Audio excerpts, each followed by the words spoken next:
Well, me and my wife was headed down to Taco Rail to get some sandwiches, and I was talking to her, and I was speaking, and I knew what I wanted to say, but it wouldn't come out. And she saw my lips start drooping, and she got on the phone right away and called 911. And next thing I knew, paramedics were there. They checked me out and they loaded me up, and next thing I know, I was at South Georgia Medical Center. And the guys took care of me. So the most important thing is that his wife did recognize the symptoms of a stroke. She contacted 911 immediately, and once the paramedics arrived, they were able to check his vital signs and do a brief neurologic assessment and get him loaded up and call that they were en route to the hospital. And he was having what we call a stuttering stroke, where he would get a little better at times and get a little worse, which is not a good finding. I tell people it's sort of like watching someone that can't swim that's out in the water. You see them go down and they'll go up, but they're only going to come up so many times before you run out of time and air. Only thing I can remember, this gentleman here was talking. I heard him talking, and the next thing I know, I woke up in recovery. That was it.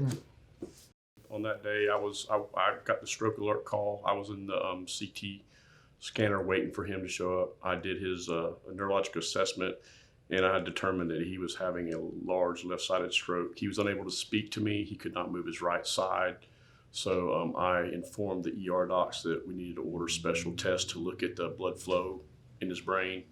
And that's when the imaging came out that he was not receiving blood flow to the left side of his brain, which revealed that he had nearly a complete occlusion in his internal carotid artery on the left side. He had a 99% occlusion.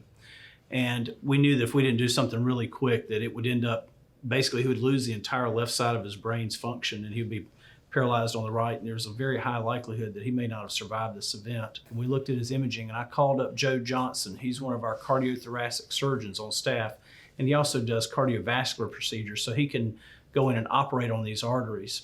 He was in the OR at the time. He scrubbed out, he came down, he looked at the patient. He and I had a brief discussion, and he went back and finished up his case he was on while we had been taken around there to the OR, and he was able to open up his neck, evacuate a very large clot, and have him sewn back up. He had him upstairs within a couple of hours, and he discharged home the next afternoon within about 26 hours, 28 hours of presentation, and he was completely back to normal with no downside, with no lasting effects from the stroke whatsoever. I want to thank all of them. That's all I can say, because they brought me back, because I was having some serious problems. I was just happy, man. I really was. And I appreciate y'all guys. Yeah, sir. I really do. And especially Joe. Absolutely. Joe Johnson did the hard work. Yeah, That's right. Especially Joe. That's right. I give him highest praise for that. Thank you, Joe. That's the only thing I was thinking about. I'm glad he saved me. If you want to thank somebody, you need to go home and thank your wife. I kiss her every day. You better. And you don't even have to kiss Joe Johnson.